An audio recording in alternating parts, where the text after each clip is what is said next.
This video is brought to you by my latest book, How to Play Melodic Rock Lead Guitar, a comprehensive guide to doing exactly that, playing melodic rock lead guitar.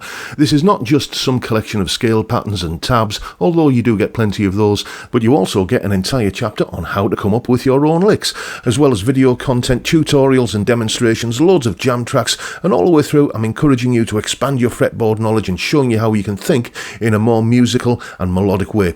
Check out the link in the description for more details. Hello chaps, welcome once again to John Robson Guitar Tuition. As always, I do hope you're well.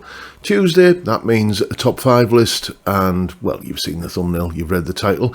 You know that today I'm talking about 5, I think, really underrated guitar players. There's one on this list that you will probably never have heard of unless you are from this neck of the woods.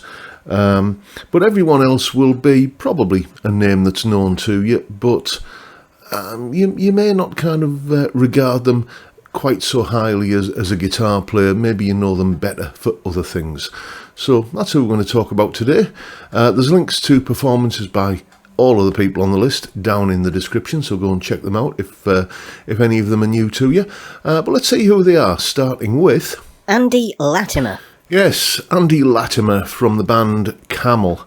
Not a band that get the recognition they deserve, I think. I don't know if they're still around. Last time I checked they were, but that was a few years ago.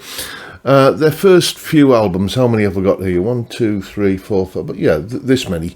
Camel, the eponymous debut album, Mirage, The Snow Goose, Moon Madness, Rain Dances, Breathless, and I Can See Your House From Here. That for me is the golden period of this band, especially the Snow Goose album. The link that I've put down in the description is for a performance of like a medley of tunes from that album that they did live on the BBC's Old Grey Whistle Test back in about 1975, I think it was. Well, you know, when the album came out.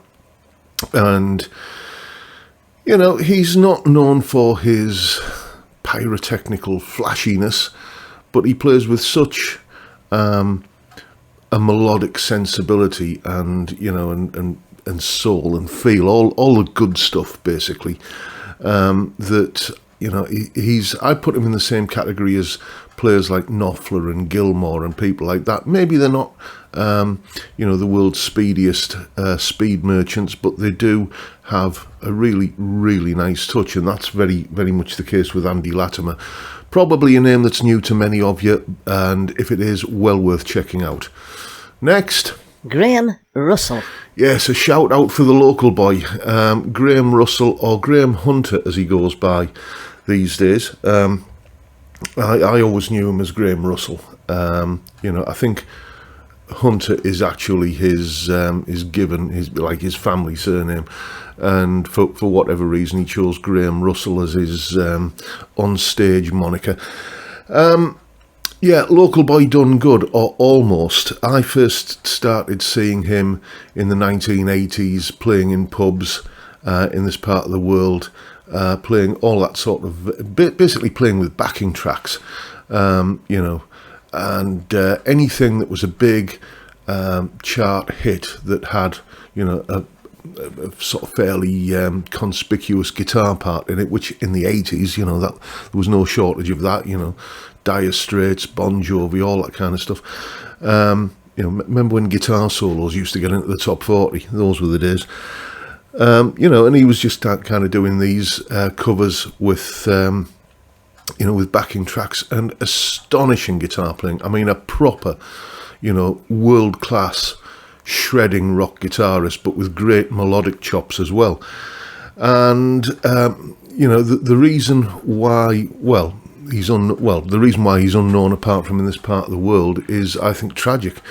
He was this close to being a member of Whitesnake, and for whatever reason, I'm not entirely sure of the finer details of the story, it all kind of fell through. I think David Coverdale basically shelved the band and went off and did that album with Jimmy Page. But you could have been, if everything had gone the way it was expected to, you could have been thinking of Graeme Russell in the same terms as someone like Steve Vai or John Sykes or any of those guys, kind of Bernie Marsden, Mickey Moody. You would have been just one of the names in that pantheon of guitar players who played with Mr. Coverdale. I was briefly in a band with Graeme in the late 90s. It wasn't a band that ever gigged. I don't think it was ever a band that even rehearsed. It was a band that never got past that sort of, let's get a band together, and you meet up and you go for a few beers and, you kind of shooting ideas around. But there was talk of a band, and I was like, I'm in a band with Graeme Russell. I did actually play with him once on stage at a pub gig.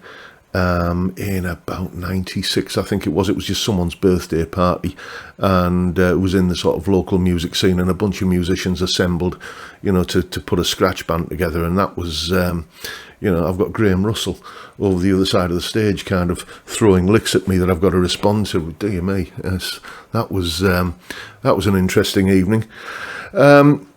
So yeah, I'll put a link to one of Graeme's performances down in the description. It's only filmed on an iPhone at a local pub, so don't expect, magnificent quality, but it'll give you a bit of a flavour of what he's like. And if I'm talking about underrated guitarists, Graeme had to be on the list. Next. Dave Edmunds. Yes, known as the frontman of bands like Rockpile and for his solo hits like Queen of Hearts and Girls Talk, and his version of Singing the Blues from Small Things, Big Things Come. Known more as a frontman of a band and a singer, and a record producer. Produced the Stray Cats first few albums, I think, and then did that single with them, The Race Is On. Great guitar solo on that song, and I've done an analysis of it years ago on the channel. But not many people realise just what a great guitar player he is. If you wind back to the days of before Rockpile, when he was in a band called Love Sculpture, then there's a fantastic, very, very early, you could call it, neoclassical rock tune from that era. It's his version of Khachaturian's Sabre Dance, which is, just listen to it, it makes you breathless listening to it. And in an interview, excuse me, he said that there was a little bit of dropping in the recording of that, but mainly it was one take. So go and listen to that. Go and listen to Sabre Dance by Dave Edmunds and Love Sculpture, and just kind of behold the fact that this was pretty much done in a single take. I think you will be impressed. So yeah, that's why Dave had to be on the list. Next. Bill Nelson. Yeah, there are those people who know about Bill Nelson, and there are a lot many more who don't. Bill was the frontman and guitar player, songwriter for a band called Bebop Deluxe, one of my favourite 70s bands. It's hard to categorise them, really. Were they prog rock? Were they pop rock? Were they art rock? Best way I can describe them is imagine early Roxy music crossed with a band like Squeeze, and then throw in a little bit more kind of heavy guitaring just for the mix. That's probably an awful description, but that's just what came into my head back then. It's, thoughtful songs, hummable melodies, and incredible guitar playing. The link that I put in the description is not a Bebop Deluxe link. It's Bill playing with his own band in recent years, playing a tune called Adventures in a Yorkshire Landscape in front of a live audience.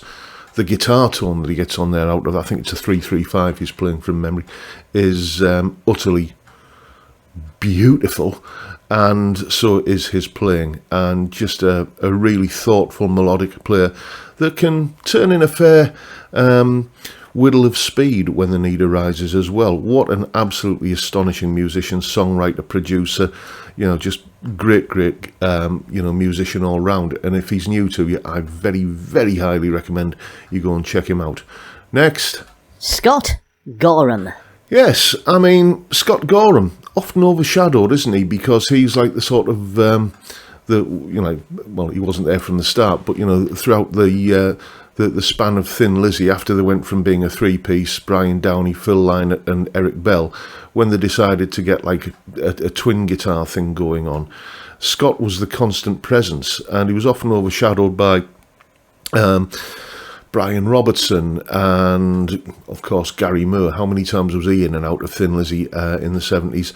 And then, you know, Midge Ure, he should have been on the list as an underrated guitarist. If you can fill the shoes of Gary Moore, because Midge replaced Gary for a tour in Thin Lizzy.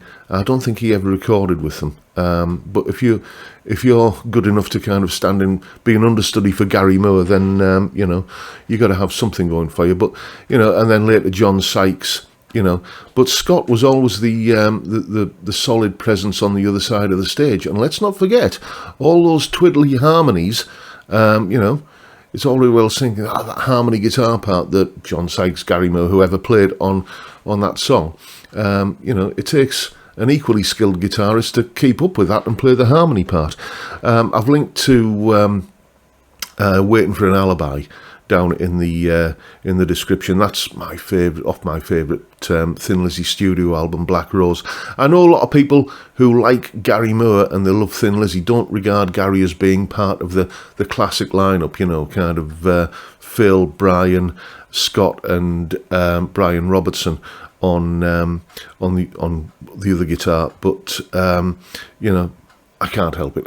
I'm a big Gary Moore fan, and I love that Black Rose album. And yeah, I just don't think that Scott gets the credit he deserves. It's that the limelight always seems to be who's in the other lead guitar role in that band, and yeah, let's just give Scott a little bit of love as a way of showing our recognition for him. And there you go, folks. My 5 favourite this week, because these things change, underrated guitar players. I'm absolutely certain you have a list of your own. Why not leave it down in the description? But that is it for today, folks. Hope you've enjoyed the video and found it enlightening and entertaining in some small way.